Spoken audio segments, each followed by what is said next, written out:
विश्व भारती की जमीन पर परिवार के कथित अवैध कब्जे को लेकर उभरे विवाद के बीच नोबेल पुरस्कार विजेता अमर्त्य सेन ने शनिवार को आरोप लगाया कि विश्वविद्यालय के कुलपति केंद्र के इशारे पर कार्रवाई कर रहे हैं। सेन ने कहा कि शांति निकेतन में उनके अधिकार वाली जमीन रिकॉर्ड में दर्ज है और पूरी तरह से लंबी अवधि के लिए पट्टे पर है। वह उन खबरों पर प्रतिक्रिया व्यक्त कर रहे थे जिनमें कहा गया था कि विश्व भारती ने उनका नाम उन लोगों की सूची में शामिल किया है जिन्होंने गैर कानूनी ढंग से अतिरिक्त जमीन पर कब्जा कर रखा है। मीडिया रिपोर्ट्स में दावा किया गया है कि विश्व भारती के कुलपति विद्युत चक्रवर्ती परिसर में पट्टे की जमीन पर अवैध कब्जे को हटाने की व्यवस्था करने में व्यस्त हैं और सेन का नाम भी कब्जा करने वालों की सूची में रखा गया है। सेन ने शुक्रवार देर रात जारी एक बयान में कहा कि केंद्रीय विश्वविद्यालय ने जमीन के अधिकार को लेकर किसी तरह की अनियमितता के संबंध में कोई शिकायत उनसे या उनके परिवार से नहीं की है।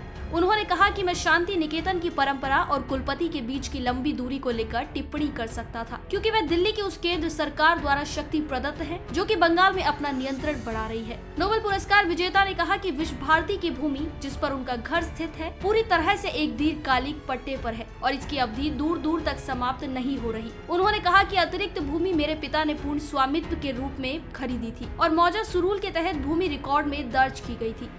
सेन के साथ खड़ी पश्चिम बंगाल की मुख्यमंत्री ममता बनर्जी ने शांति निकेतन में विश्व प्रसिद्ध अर्थशास्त्री की पारिवारिक संपत्तियों को लेकर हाल के घटनाक्रमों पर नाराजगी जताई थी।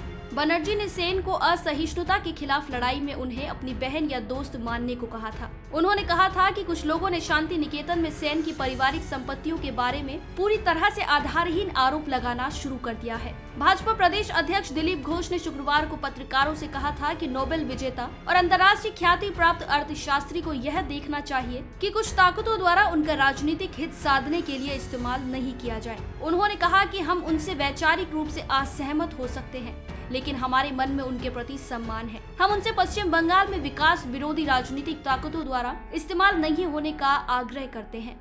हमारी आज की इस रिपोर्ट में बस इतना ही। मैं श्वेता चौहान, पंजाब केसरी, दिल्ली।